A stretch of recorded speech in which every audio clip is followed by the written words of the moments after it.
Look at him. Just dickered. Just dickered, boys. Son of a bitch. Yo, yo.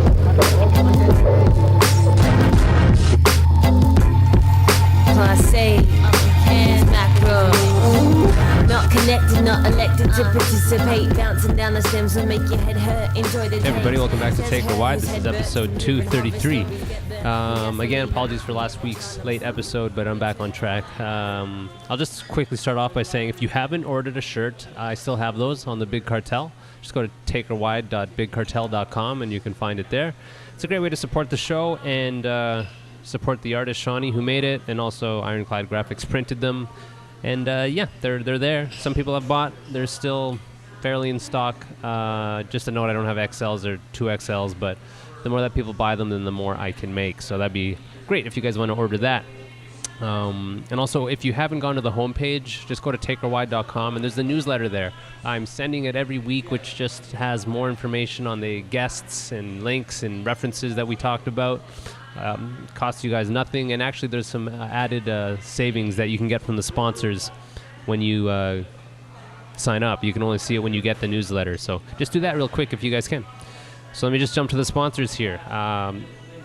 Takes a few minutes, but really this isn't free. These people help me get it out to you guys, so show them some love on Instagram or Facebook or whatever. So first up, we got Heartbeat Hot Sauce. Heartbeat Hot Sauce is a hot sauce company from Thunder Bay, and my buddy Al runs that. The peppers are fermented using traditional methods before being cooked with a few simple high-quality ingredients. There's no water added or thickening agents or chemical preservatives of any kind to make the sauce as natural as it gets. If you're interested, you can actually see some huge-ass celebrities eating it on that show Hot Ones. They're on season 6. I saw Michael Cera was the guest this week, so it's kind of cool. If you saw on my Facebook page, I linked a little clip that they posted of him getting stoked on the sauce, that it was from Thunder Bay. But it's fucking so good. They have the habanero, the new blueberry habanero, the jalapeno. They have a fucking another one. It's a really hot one, but this is so goddamn good. I don't know how else to explain it. If you guys haven't got it, you can order it. Use promo code TakerWide5 and save 5%. HeartbeatHotSauce.com.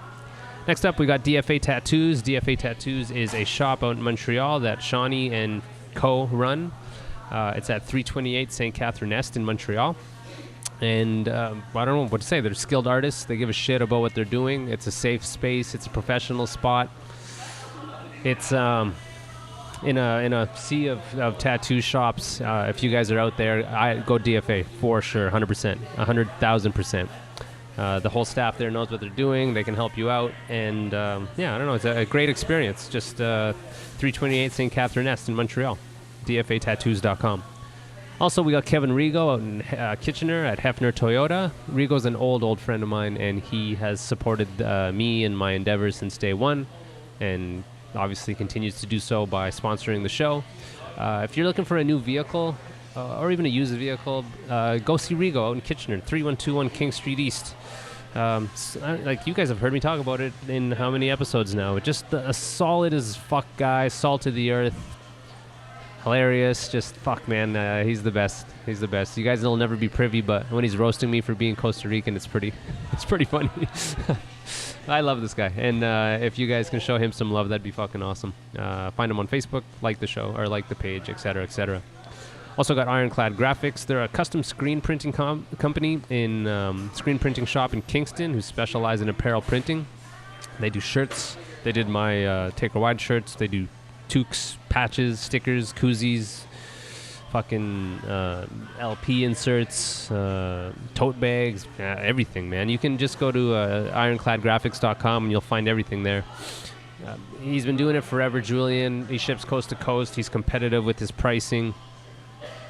And again, just a guy who started something years ago to break free from a 9-to-5 and make it his own 9-to-5, and I love that kind of shit. And it's great that they're supporting this, so show them some love. Ironclad Graphics. Also got Dapper Beard Oil. That is a beard oil company from Ottawa. Andrew Rashad runs it. It's a solid fucking beard oil. I've had it. I've used it. It's ethically sourced. It helps hydrate, helps repair your beard. It's antibacterial, reduces beard dandruff. He's seen press in GQ, Huffington Post, Herd Magazine, CBC. He's been on for a minute. So if you go to dapperbeardoil.com, use promo code TAKERWIDE, free ship, and you'll get free shipping on your beard oil.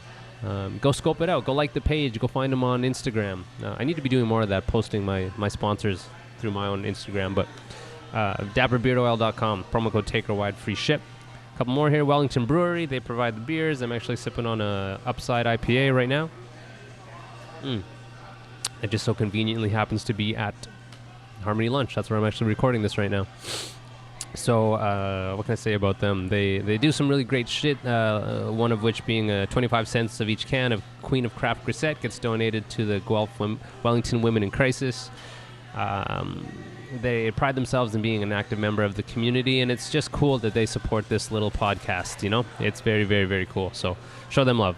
Dave Love Photography, show him some love. Dave's been posting and not posting, he's been promoting and supporting this again from day one, literally from the first day when I didn't really know how to do the back end. And he's an old friend, great photographer. If you need music videos or websites or promos, hit up Dave. Wedding photos too, car photos, whatever. Family photos. He's the man. Love Dave to death. And it's kind of fitting. This is the last sponsor, but for this episode, I'm speaking to Kyle Wappler. He is with Have Hope. It's a promotions company based in Kitchener-Waterloo. And we're going to be talking about the Hope Fest 2018 that's happening. It's over 20 of Kitchener-Waterloo's, Cambridge, and Southern Ontario's best up-and-coming bands. They got acoustic acts. There's an after-party. It takes place across the 3 stages at Maxwell's here in Waterloo. There's punk rock thrift shop vendors, flea market thing that I should be participating in. I'll be there, I don't know, smiling, talking to people, and headlined by Exalt, Single Mothers. There's some reunions, I think 3 Crowns. I'll talk to Kyle about it, but those are all the sponsors. And yeah, I'm literally sitting right now in Harmony Lunch waiting for Kyle, and it's going to be a little weird because I'm usually doing these in my office, but I know the Wellington will help, and so yeah, I'm just going to wait here till Kyle gets here, and that's it. This is 233 with Kyle. Awesome. Thanks, man. Thanks for doing this. Oh, thanks for talking to me. Have you ever done like an interview for anything? Never a podcast. Never a podcast. I feel like promoters don't get recognized. Like, I don't feel like, even myself, I don't interview a lot of promoters. Yeah, so, it's not overly common thing. I mean, you guys are everyone like wants the bands, right? Yeah, you guys are such crucial cornerstones to the scene. Like, without promoters, there's no shows happening. Yeah, it's I don't know. We're kind of the background characters, right? Like, no one needs to really know. Like, we're just the guys that coordinate things and stuff so that the bands can do their thing. And really, that's the important part, right? Yeah, man. This whole a lot of the theme of what I talk about with friends and shit is just we were kids and we got in this path. Like, okay, we're outside of a fucking bike store. There's some people who get stoked on bikes. There's some people who, I don't know, started a sub company at some point, I guess. There's a bong shop behind us.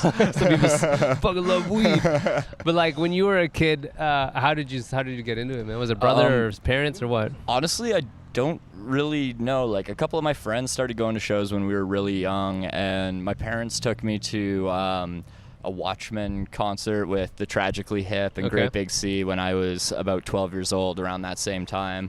And then my friends introduced me and were like, hey, like, you should check these local shows out if you liked that concert. So I started going to like Albert McCormick Arena and like the Regency Theater and Pavilion and the Gig Theater all back in the day. Is that all around here? Because I moved here in 03. Yeah, that's all Kitchener and Waterloo, and they're all closed now. Like, so many venues have disappeared since then, but we started going to those, and I, funny enough, my dad owns a print company.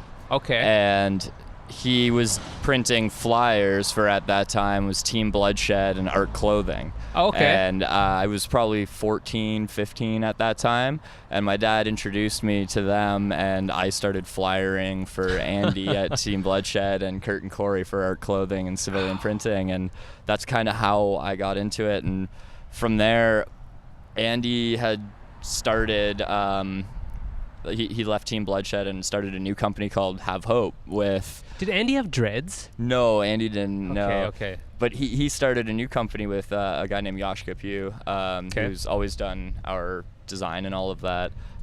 He started a company called Have Hope with him, and it was a concert promotion and design company. Okay. And at that time, I had just started a New Era Productions. So we were both doing shows, and after a couple years, Andy kind of fizzled away from it, and Yoshka wasn't working under that name anymore either. Huh. And so I did shows for about another year, and then I got offered Lygia to come to town, and up until that point, it was always Andy that had done that show. Okay. So I called him, and I was like, hey, man, I got offered Lygia. I know you're not really doing anything anymore, but you want to come and do this? And he was like, absolutely. So we did that show as, like, Have Hope by A&E Productions, Okay. and then we ended up doing Fallen Archaea together not too long after, and then we were like, you know what?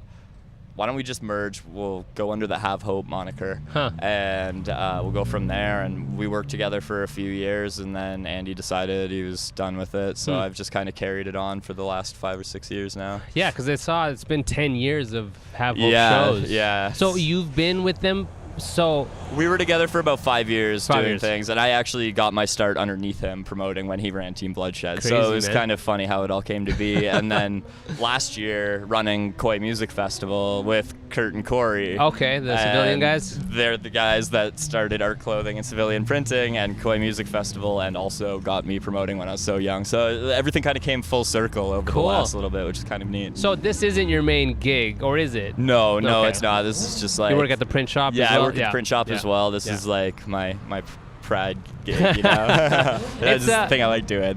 That's cool, man. I feel like promoting can burn people out easy. Just because and you've probably seen so many promoters in the last 10 years come and go. Oh, There's yeah. a lot more to it than just throwing a show. Did you ever hit like a low point of like, I'm done with this? Because it's kind of a thankless job. Over and over, really. I've had shows where, 5 people came out, and it's like, why am I doing this if no one gives a shit? Yeah. Why am I still doing this? But in the end, it's like, no, this is what I love. Like, this is the music that I like. If someone's got to kind of do it, and until someone else is ready to step up, I feel like it's almost like a duty of mine, because I've been doing it since I was 12 years old, like going to these shows, right? Fuck, man. Yeah, it's a special thing to keep alive. Like, we have kids, both of us, and Exactly. I'm not going to lie to myself that I want my kid to get into this. Yeah. Because it's great, right? Yeah, it's like such a exactly. fucking support system and all the... I've found most of my best friends all through doing these events. Yeah, and yeah, when I was man. young, like, I'm still hanging out with the same guys I met when I was 14 years old, Do Do you, I even today, man, when I'm in there just was sitting, I felt old. Do you feel that sometimes? Oh, yeah.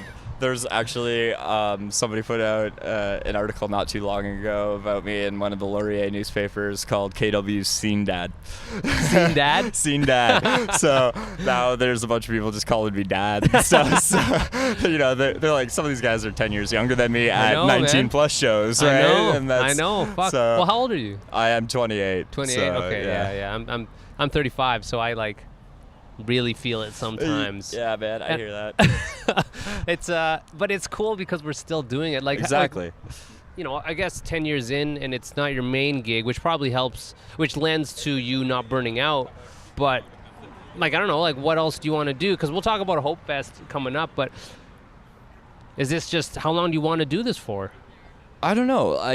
I would love to make it a career at some point somehow. I don't know if that's really a possibility here or what, you know what I mean? At least not in the genres that I like. I've been branching out a lot. I've been doing a lot of different events, just trying to get more into the event sphere and stuff, but Like how so? Like DJ nights or like other things we've like that? we've started doing a lot of club sort of nights, like pop-up sort of EDM rave type things. I've always heard those are like good money, like Yeah, well attended, I mean, or I don't know, maybe that's an outsider perspective.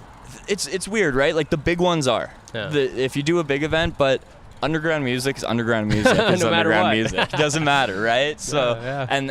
and again, like when I go into things, like I love doing the big shows, but I didn't get into it doing the big shows. I got into it doing the small shows, and that's what I like doing, because you get these kids that don't have places to play. They're like bands tonight coming from Ottawa and farther, like East Coast, and they're 19, 20 years old. Like, that's crazy to me. You know? Yeah, it is They're like, crazy. screw it, let's go across the country. Let's do whatever we want. And someone's got to be able to enable that. And that's what I've always liked doing, because you see how much they enjoy it, and you see how much versus, I'm not saying all, but like a lot of the big shows, the guys are shut in their own rooms, and they're just hanging out doing their own thing, which is understandable because they're on the road 300 days of the year kind of thing. No, fuck. And I get that, but I just love seeing people really enjoy what they're doing. That's like a type of fuel, like I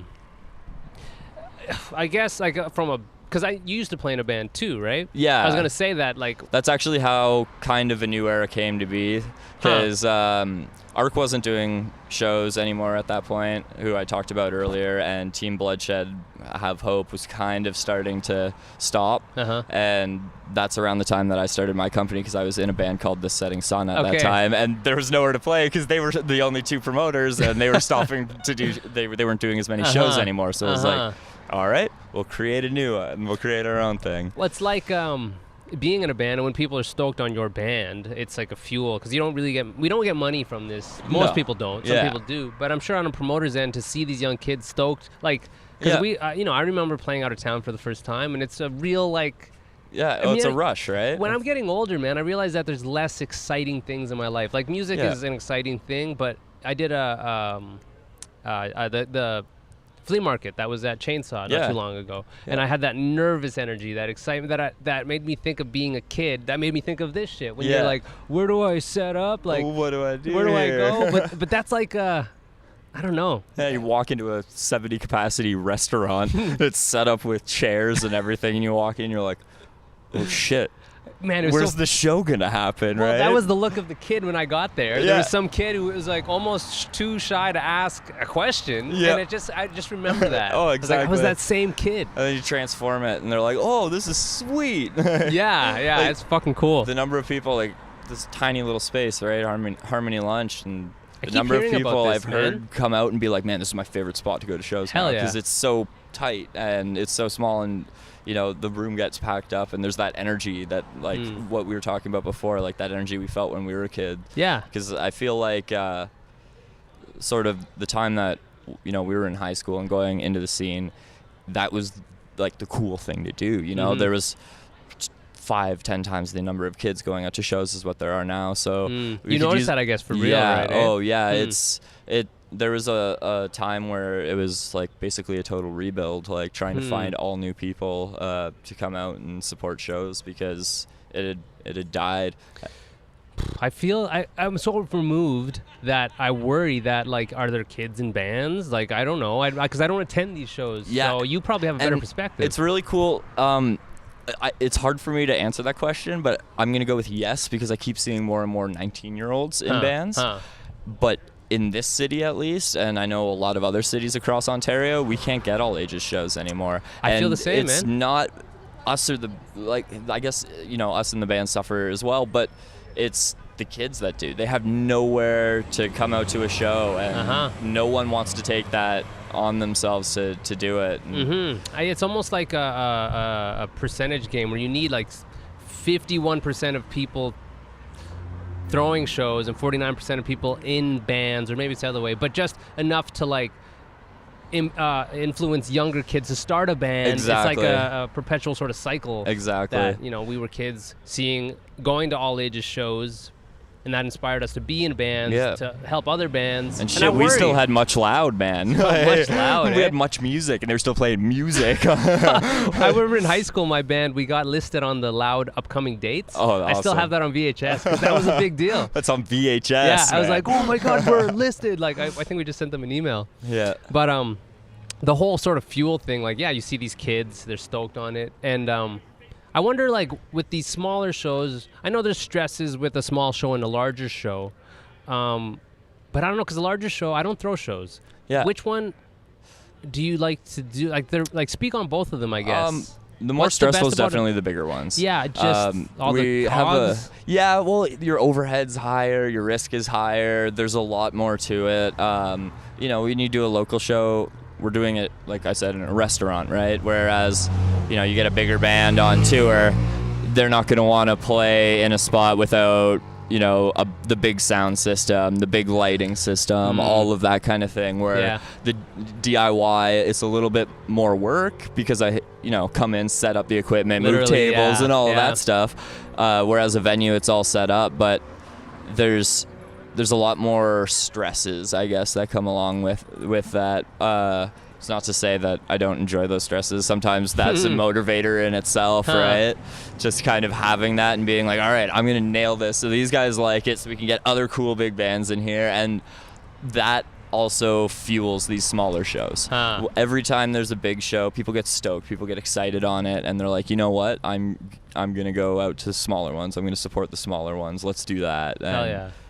So that's a huge motivating factor for doing the big shows as well as like, you know, seeing some of my favorite bands. Well, I'm kind of like in the whole learning curve of throwing shows, because again, I think we've both seen a lot of people who I'm a promoter, but there's so much more to it than booking the venue. There's a lot of steps. Now, was there anything that in your mind that stands out that was a show that taught you the most? Like some show that basically failed or something that you're like, I learned a lot from this show. There's a few actually with when Andy and I were just starting to get together.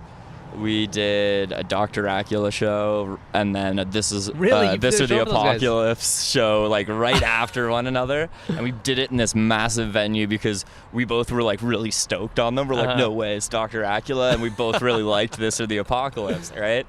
And sometimes you forget that what you like isn't always gonna sell, right? So we went over the top, put it in this big venue, and you know, just went but we didn't really change anything else about our game. But we just went big thinking that it was gonna kind of sell itself. And like we did the posters and the flyers and stuff, but like didn't go to the next level of making sure the word got out there. And both nights in a row, we just lost our shirts walking out being like, oh, all right, well, we got to change something about that. So let's check out what we're doing and make sure we don't make that mistake again. I feel like that's what kills so many promoters is they'll book a band they love and lose thousands. And it's just like, I just literally can't do this again. I can't afford to do that.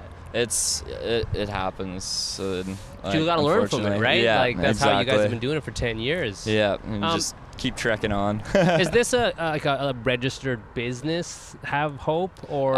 It's just like the name that I do just things the name. under. Okay. It's like production company kind of thing. Yeah, I always wonder because there's not money to be made, but at the same time, it's like a band. You can't continuously run in a negative. And I don't run my band as a business, but there are people who do, promoters, you know, obviously big promoters or big bands, small bands. It's a whole angle of the music industry that I don't know all about, and I should. I'm more of like that out-of-pocket guy. I'm more like, what money do I have in my pocket? Can I afford to do that show? Let's do it. All right, sweet, and have some fun. But I figured walking around and being like Kyle Wappler promoter. Yeah. You know, that's not nearly as cool as Have Hope, right?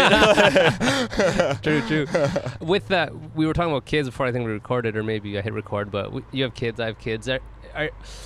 Are you less... like, how careful are you when taking on a show? Because, like, you can't afford to, like, sorry, son, I can't buy your shoes. Pretty careful now. Like I said, I've learned a lot of times that sometimes just because you like something or you want to do it doesn't mean it's always there. So it's kind of one of those things where, like, all the stars have to kind of align. It's like, okay, this is a sweet package. This is a venue that it'll be suitable for, and it's available, and we can do it there. Because a lot of the time, agents and stuff will go straight to a venue because because then they avoid that middleman of me having to contact and see if the availability is there, waiting on me to do something. They'll just go right to them, and they can handle it all that way. And there's a lot of other factors that go into that, like, you know, I don't get bar sales, for example. I see. So they might be able to afford a little bit more because something else is coming in. So when it comes to that sort of thing, it's all over the map.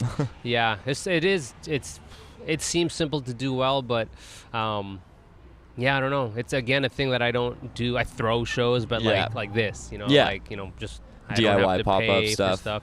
I'm sure it can get tricky. Now, Have Hope, and just kind of reading and prepping for this. Do you guys do tour booking as well for like local bands? Or? We have, and we do. I've kind of taken a step away from that a bit.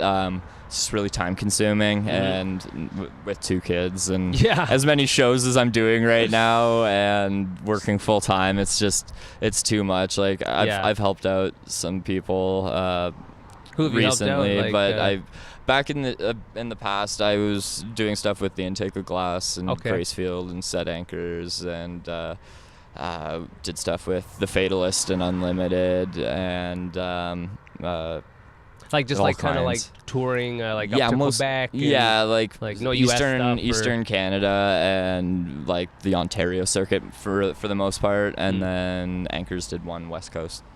I'm curious because I've been booking for all my bands forever, and I've kind of I feel like I have it down to a science where it's just like, hey, because I learned. Do you remember J Cloth? Yeah. So when I grew up near Thunder Bay, and when I did my first tour, I emailed him and hey, long email, we sound like this, blah, blah, really way too wordy, and he just wrote back no, and I was mad for a long time, and then as I did this longer and longer, I was like, thank you for just writing no, because I can move on to the next promoter. Now my emails I feel like are very precise. Now when you were booking and you're a promoter and you get a lot of emails, I'm sure, like how would you craft a good email when you're booking for a band?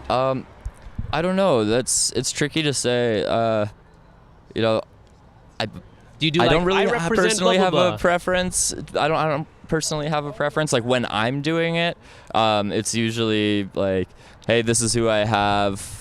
Are you interested? This is asking price. Are you able to make an offer on this? Here's the links and details, and that's it. Short and sweet. But because you're sending a ton, and I don't like doing the big spiel, and that's generally how I receive most emails when I'm getting them from like agents and stuff as well. So it's kind of, cause I'm asking because I want to learn. I have my sort of spiel. They put their like key points, like this band's doing the Juno nominated or whatever it is like that. If it's like a massive selling point kind of thing, they'll include that. Otherwise, it's like, here's who's coming through. Throw me an offer if you can. If not, let me know.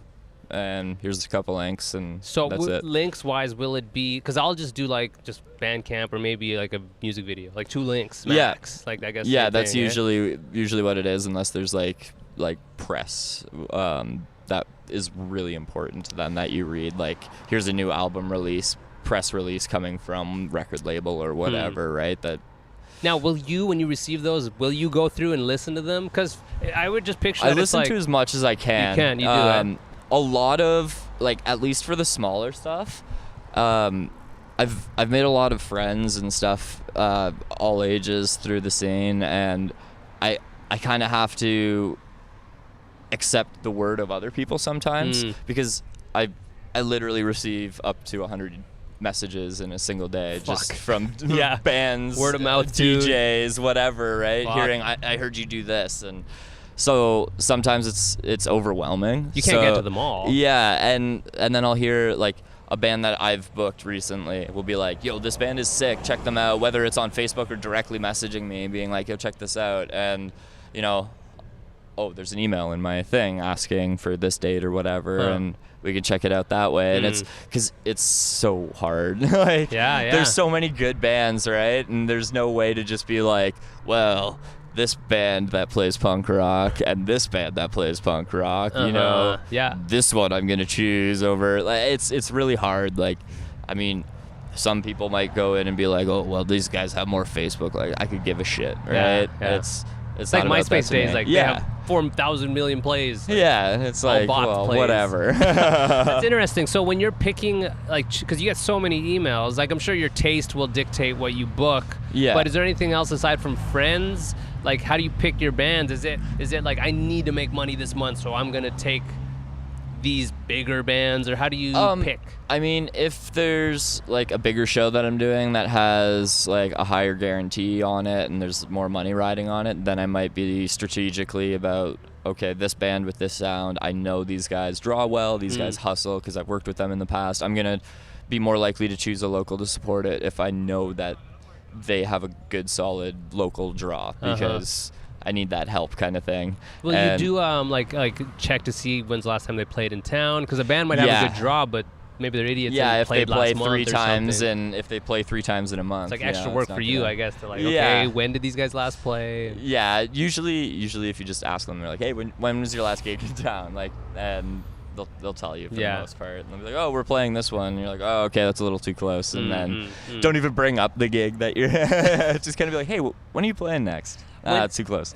When you're so you when booking tours or even keeping like your organizational skills, because if you're receiving hundreds of emails and you have to book venues, like, are you using an Excel sheet to organize your shit? My cell phone is a mess. So what is it, like notes and like it's screenshots? Notepads, screenshots, a lot of things in my photo album, and just emails with flags beside them saying, hey, this is important, relook at it. And I don't know, I've just kind of gotten in the habit of like, check my phone, be like, okay, this is what I'm working on today. And I've just kind of like over time just been like, okay, these are what I'm doing. And I'm lucky enough with Harmony, it's every Thursday and Friday I've got a show. This is what I'm doing. Keep on top of which ones it is. And I do a lot of like, as far as social media and things go, I do a lot of scheduled posts and stuff like that. So I have everything lined up, ready to go and launch, and that way if I'm tied up, they're still going, and it's spend an hour doing a bunch instead of spreading out that hour amongst many times, because then you get caught up. How much of your day does this take up? How many hours would you say? 3? I'd say a couple hours a day. Each day? Yeah. Doing it, so. That's pretty crazy when you think about it, man. Yeah. Like aside from a job, like who else is committing 2 hours to one thing a day? Yeah. Like I can't even stretch every day. You know what I mean? Like I can barely drink water every day. I sacrifice the workouts and like full meals all the time. Yeah. And, like, Thursdays and Fridays, there's a lot of hamburgers. That's so cool, man. I love. That's kind of the heart of this thing. We do it because we love to do it, right? Exactly. So you've done like bigger shows and stuff, and I'm curious. You don't have to say what band, but you've dealt with bigger bands. Yeah. And have you had like crazy gnarly riders? Like, is that a real thing that people still do? Oh yeah. What was on it? I've had one where I had to section the green room into 3 separate rooms. One for the main artist, one for his band, and one for the bands they were touring with. And like, how would you do that? Like, put up a curtain? Or? Like, yeah, we put up sound divider, barrier kind of things, and it was a big room in the back of the Chrysalids Theater, the gig theater back in the day. It's now the Apollo. And yeah, so we sectioned that off, and they had 3 different meal plans for each of those rooms, 3 different alcohol riders for each of those rooms. Like towels, you have to bring in like bagels with certain dips. And, like, man. Oh yeah, it's fun, and it's like, all right, here's what I'm going to write back to you. This is what we'll do for those. So you 3 can rooms. you kind of negotiate. You can be like, listen, we'll get you this. Because like, I mean, some of it they end up really wanting, like a really one that I thought was weird the first time I ever saw it, and then now it's come up over and over, is a tea kettle and throat coat tea. And I was like, all right, like, do we really need a tea kettle? And they're like, yeah, that is like staple. And I was like, oh, okay, cool. Like, and it's not one band, it's like dozens. Wow. And yeah, it's vocalist healing throat stuff. Is there like Airheads movie ridiculous, like we need a fucking Mr. T bop punching bag, like a crazy ridiculous. I've never had like that. I got White Couches was on that one, and I was like, White Couches. Yeah, I haven't really got much joking stuff really in it. Yeah, it's usually just loaded with booze. It's just so much alcohol. Like, am I supplying the tour? So what do you do with the leftovers? Did they take it, or they take it? They take it. Yeah. Okay. Generally, there's not much left over, to be honest. Wow. Yeah. I guess they know what they like. Yeah, exactly. So crazy. It's funny. I love picking brains about all this. Like there's so many tangents to like the music scene, and I learn a lot because it's like, yeah, I'm sure there are White Couches being like yeah. There's levels to this, right? Oh, like, yeah. Here people are hoping to make $20-30 in gas, and then it's like, We need our white couches. Yeah, exactly. And then you get into like Lady Gaga levels, and it's I like, give me wonder, a man. white tiger. Like, yeah, goes from white couches to white tiger real Need quick. the last white tiger on earth. Yeah, white rum, white couches, white tiger. There's the escalation of things. Fuck, man. There was I think it was a Foo Fighters rider that leaked a while, like 10 years ago. That was pretty funny. Every week I put these up and I reference things. I need to remember to reference that. I'm gonna find that so people listening can find that ridiculous. Check rider. it out. So we can talk about Hope Fest because that's coming up. That's September 22nd. Yeah. Now, how early do you start planning that? Is Usually with like Koi Festival, it was almost a full year. a full year? With this one, it was a little different because we were kind of in the process of seeing, are we doing Koi again? And it came to the point where we weren't nailing the artists that we wanted for it. We were missing out on packages, and time was getting really crunched. So we ultimately decided, like, you know what, we're not going to do it. And I still wanted to do something, and we already had the venue booked. And I was like, you know what, I'm going to do it. So I've always wanted my own festival. So Hope Fest came to be, and was like, kind of like, hope that these things can survive, like hope, yeah. Warped Tour's gone, Riot's gone, like Koi's not happening this year. Like this is the only alternative Is this music the first festival. Hope Fest? Yeah, then? this is the first one. This is Okay. kind of like a continuation of Koi in my own way. We're doing it at Maxwell's again with the 2 stages, and we've added an outdoor. Well, I've added an outdoor acoustic stage there, so we're doing one day this year, and we're doing 32 artists. So it's got like an on-site after party as well. Oh, that's happening at the Yeah, same it's venue. happening at Maxwell's. Like as soon as the Interesting. headliner's done, we've got Single Mothers headlining, and as soon as they're done, we have 5 DJs and producers that are kind of on the up and up right now from like the local area and the GTA. And that was curated kind of by you, like you handpicked, like I know Yeah. these will be, because if this is your first one, you kind of, like, it's a big overhead, I'm sure, so you kind of have to play it safe. Yeah, I guess. I mean, as safe as you can, really, right? Mhm. It's ultimately, I just wanted to make sure I was getting bands that I know are solid acts and performers and can put on a good show, and I'm really happy with what we did, because it's all Ontario bands, with the exception of Silver Age coming up from the States, but they're on tour with Romancer, so that's kind of how that panned out. Okay. But yeah, it was kind of like, I just want a good collection of artists that represent everything that I'm doing right now. Cool. So there's, anywhere from indie to punk rock to like street punk and hardcore metal, and then we've got EDM, like dubstep, house, and trap at the end of the night. Wow, so, man. Yeah, it's a little bit of everything. Like there's something for everyone. Have you, that's coming up right away, like what kind of press have you pushed for that? Like, this is a big thing. Is it like Ads and Exclaim and stuff like that? Yeah, we have Ads at Exclaim magazine, and they're actually a sponsor of Hope Fest this year. Cool. So they've helped us out a bit with that, and we've done a stupid amount of posters. We put out about 250 posters, from what I can see sitting in Uptown Waterloo right now. About 150 of them have been removed. So I'll be out again, but I hit major intersections with those, and then we pump a lot of money into social media advertising, because people are there. I don't have to, like, going out and hitting the polls is cool, but I can't guarantee that people that are interested in this are going to be there. We have a pretty solid following, so we pump a lot of money into the social media stuff, and that's really, really helpful to get the word out there. And like I don't use Twitter much. I don't find Twitter helpful for me. Do you? Yeah, I use it, but more as kind of an extension of my communications through Facebook and Instagram. Okay. So I'm not always on there tweeting. I find my Facebook and Instagram are far more effective.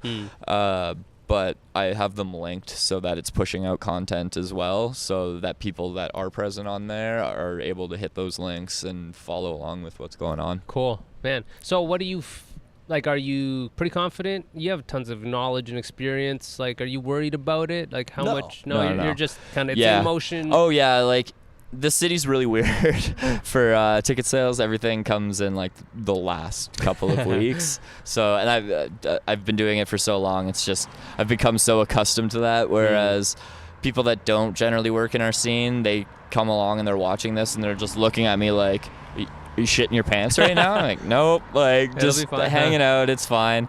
And but this one, there's a lot of buzz around it, and ticket sales were good. Like early bird tickets flew, and Cool. they're gone. And there's already a few VIP packages moving and stuff. And then What's there's only a the limited VIP number. include? That one's packed. You get tickets to both the pre-parties at Harmony Lunch. So that's the Thursday and the Friday leading up to the Maxwell's event on Saturday. Yeah, what's up, buddy? And then, yes, you get tickets to both those. You get tickets to the festival. You get a limited edition collector's laminate pass. Cool. You get a poster from the event.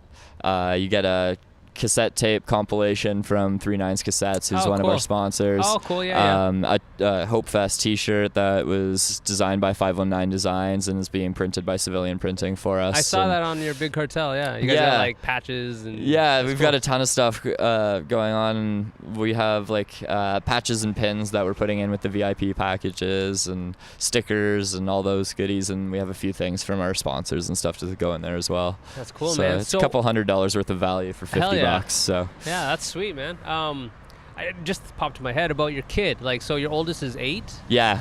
So is he gonna go? Like, how? Like, does he go to your shows? He or? does sometimes. He likes my acoustic shows a lot because they're not as loud. But he wears his big silly headphones and comes out. He's been coming to my shows since he was really young. Like he's been on stage at Koi Music Festival when it was a big outdoor thing, sitting on Courage My Love's amp on the main stage, watching the show from the back. And That's awesome, eh? Oh yeah, it's great. He enjoys it, and it's actually really funny because he comes so often and he's so accustomed to me doing it. And I heard him talking to his friend the one time outside. He's like, "Oh yeah, I'm going to a concert with my dad." And the kid kind of looked at him and he's like, "Well, what's a concert?" And he's like, "Doesn't your dad take you though?" He's like, "It's the thing your dad takes you to where the bands dads play." do, yeah, like just like everybody goes to these every weekend, don't they? Like, Fuck, man. Yeah, I wonder. Like, were your parents musical parents? no, not really. Going to shows and shit?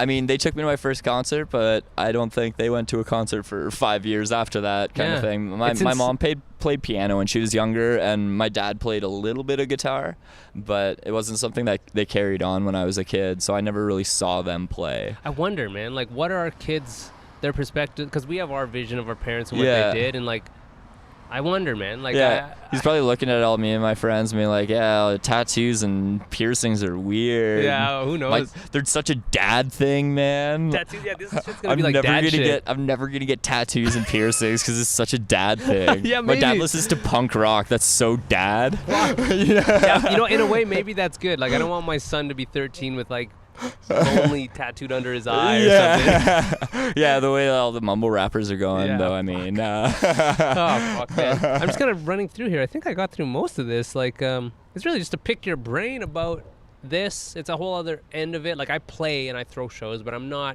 haven't been throwing shows for 10 years like you have. But the Hope Fest, it's funny because the episode I did before this, I started the ads, right? Yep. So I'm like, have Hope Fest. But it's not have Hope Fest, it's Hope Fest. Hope Fest. It's at Maxwell's. Yep. The 22nd. Yep. VIP packages. This will go up on Monday, so I guess what else can you plug about the fest? Tickets are for sale on ticketscene.ca. You can grab them there. You can grab them at Orange Monkey in Waterloo. It's $25 for a general admission ticket, $50 for the VIP, and it's 32 performances. So you're paying like 65 cents an act. Wow. So actually, that makes me come out. It makes me think of I wouldn't want to be the first band on a fest like that. Yeah. Just because it's the first band of a 32-band thing. So, like, the amount of acts you had, and starting it at 3, I think you started 3 at? p.m., yeah. How did you get to that point of, like, I'm going to have this many bands? Was it just so many people applied? Or, was there a strategy to that? I was trying to just keep it in line with what we've kind of always done with Koi. That was sort of the same thing that we did last year, and it seemed to work quite well.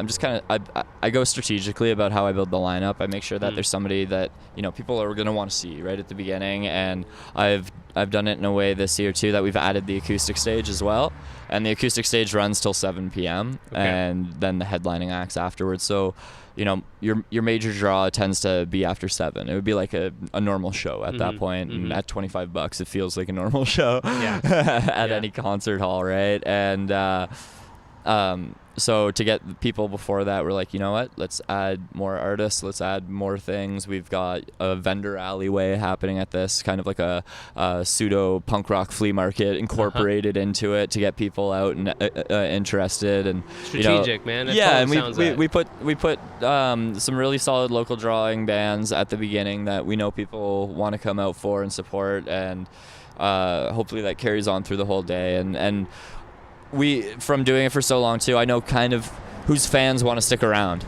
and who's there for the show versus we're going to come out and see this band and take off, right? So I try my best to make sure that everyone's playing to a decent crowd throughout the whole night, and it seems to have worked sort of with the formula that we've been doing. When I think of fests, I wanted to talk to you because you're kind of an outlier for doing it for as long as you have, and the success and the bands you've booked.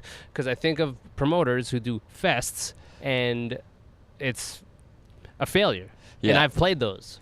Where you just see that like this is poorly organized. There's 40 bands and nothing's happening. I'm sure your experience, and even like with Koi, like you were saying, like you've learned in how to curate it to make sure everyone has a good time. And it's a lot of just going and seeing what other people that are doing successfully and kind of building your own thing, knowing what's happening within your own community that gets people excited, knowing what bands are going to get people excited, and just being strategic. I think a lot of people come out and just look at it and they're like, oh, we just slap some bands together and we throw this and put a thing up on Facebook and there's a show, and it's like, no man, like I've probably put 5-6 hours just into putting up posters for Hope Fest, because I have a few friends that help me out and a few guys that step up and they're like, hey, I want to promote for this and will help me with it, but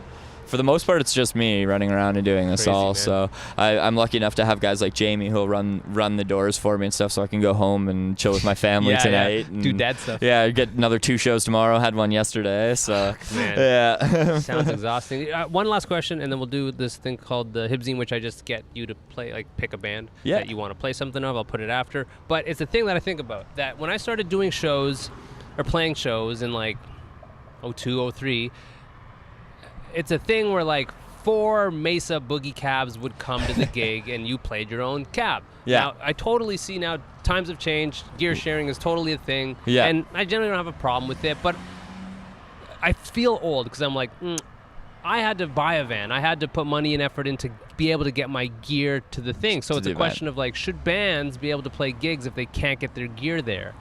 Like, there's an assumption that gear sharing is just going to happen, which it is. Times change. But you've been doing it for so long. What do you think about that? I mean, I'm all for it as long as people discuss it prior. If you show up and you're like, hey, I don't have anything, then it's like, well, fuck, man. Like, everyone else here has something to do right now, too. Now we're all scrambling trying to figure your shit out, right? Like, that's one thing versus, I set up a group chat with all of the bands before a show, so anything that wants to be discussed can be discussed. Any advertising that's going on, here's our marketing schedule, here's our posters, here's our event page, here's additional ad materials if any are needed, videos, whatever, and that can be shared around, and we kind of coordinate that way and discuss things. And then there's usually either I'll say something or somebody will be like, hey, so anyone want to do a gear share? And especially with a place like Harmony Lunch here, it's 70 capacity, it gets real tight real quick, so it's like imagine really 4 810s on stage. Like, okay, I get it. This is the thing. I get it from like logically, but I had done it where it was like everyone rolled their 810 on. Oh, yeah. And everyone had an 810, man. Why did we all have 810s? I know. I hated those refrigerators. I wish at times... I mean, they still happen like pretty much every show. But. Dude, my band, we have 2 810s and a full stack. But Yeah, I don't want to sound old. Like, Mark, you had to bring your own shit there. It's just a thing I like to ask because it's like, Yeah. remember? Do you remember when people brought I remember 410s? that, but I also remember bands being 14 years old and having their parents drive them with the gear to the shows, and that's understandable. right? So, I'll embrace that. It's You like- literally don't have your license. Yeah, You can I use my drums. I forget what band it was, but when I was like 17 or 18, like their parents took them on an East Coast tour. Like they What? booked a tour and they drove, and I can't for the life of me remember. From here? Yeah, it was local guys, and That's like, fucking yeah. pretty sick. I was like, that's like the coolest shit, really. Like Parents sleeping on punk basements. fucking dive bars, man. Like little holes in the wall that no one's ever heard Wow. of. You know, there's some Wow. guy passed out in the grungy ass corner, or like Some playing in miserable dad. basements and stuff, right? Wow. That's insane. I Yeah. just thought, like, I wonder if my kid said, I'm going on tour, can you drive us? Like some punk rock parents, man. I guess, jeez. Good parents are terrible parents. Be like, where are we stopping? You know? Jesus. Wow. We're Wow. gonna go to the East Coast. All right, I'll Yeah. go eat some lobster with you. They bring, like, their younger sibling with them, like, Yeah. 8-year-old kid on tour. Yeah, well, my one son's 8, my other one's 4 months old, so it would be like that. I'd have a 16-year-old and an 8-year-old. Where's the drink tickets? Yeah. You got to sit in the alleyway, brother. Yeah, I would make my kid have drink tickets on their rider when they were 16 years old, so I Take could 'em. drink Yeah, them. 100%. And then be like, all right, mom's DD. Every night. Mom's driver now. Fuck. We take turns. We take Jesus. turns. We'll start something like that. We'll do the Hibzine, which is just like I play like what's a cool local band that I can play their stuff after the fact. Whatever, man. It can be something old, something new. Generally, if it's like a bigger band, it gets pulled, so that's why I like local shit. But Okay. I don't know, anything. Well, Exalt's direct support on Hope Fest, and they a kick-ass KW hardcore band. So Their last record came out a while ago, like a year ago. it was about a year ago. We did the EP release at Maxwell's. Actually, Cool. we did. Yeah. I did that one as well. That was a lot of fun. Which any track in particular or something? I could pull through and find some. I put people on the spot all the time when I do this. Maybe Feed's sick. Okay, cool. I'll put that in right here.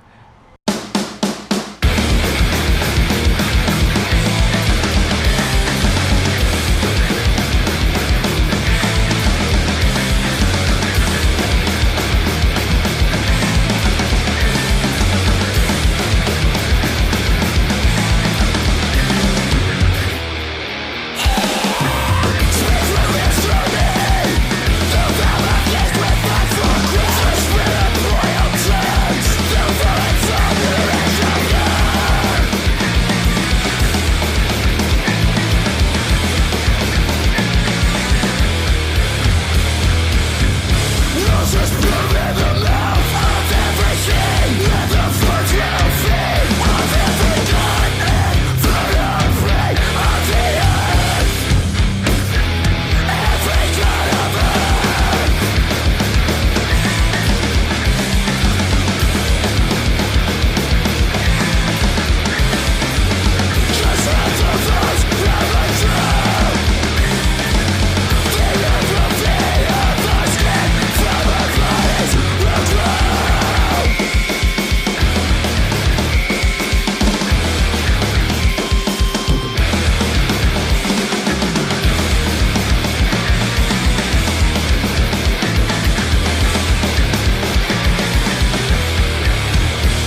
Tim on because Tim knows my buddy Lou, and Lou's from like Northwestern Ontario, and maybe Tim's from there or something. I don't know. Yeah. And like the Auras guys knows. There's like all these dots of like Oh, really? I know this guy and that guy. Because and that guy. I know all the Exalt guys. Well, at least Tim and Ben and the Auras guys are all KW. Because we've been going to shows together since we were.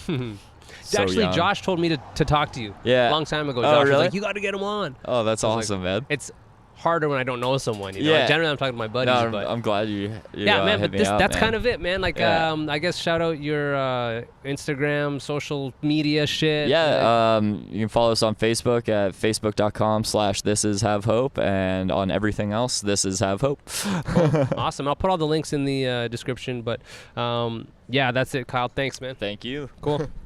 Sweet, brother. Thanks, man. That was awesome. All right, I am going to quit. All right, guys, so that was 233 with Kyle. Hopefully you guys dug it. Let me just close this off with the sponsors. Heartbeat Hot Sauce. Use promo code TakerWide5. Go to heartbeathotsauce.com for that delicious hot sauce.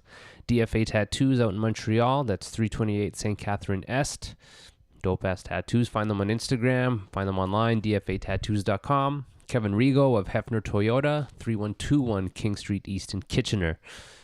For your new vehicles. Ironclad Graphics, ironcladgraphics.com for all your merch needs. I actually just saw they do coffee cups too, so maybe I'll hit them up for get some Taker-Wide coffee cups. Dapper Beard Oil, dapperbeardoil.com. Use promo code Taker-Wide free ship, and you'll get free shipping. Wellington Brewery for the beers. Dave Levitt Photography for the love. And Hope Fest 2018, which is happening at Maxwell's on September 22nd. Find them on Facebook. Go find Have Hope on Instagram. Give them a follow. Give them a shout out. And yeah, the Instagram page is Taker-Wide Podcast. Takerwide.com has the newsletter sign up. You guys can sign up and save even more money through the sponsors. Order a shirt if you guys haven't. Takerwide.bigcartel.com or just Takerwide.com. And I think that's about it. Yeah, I don't know. Keep spreading the love. Keep high-fiving your friends. Love each other. And I will talk to you guys later. Peace.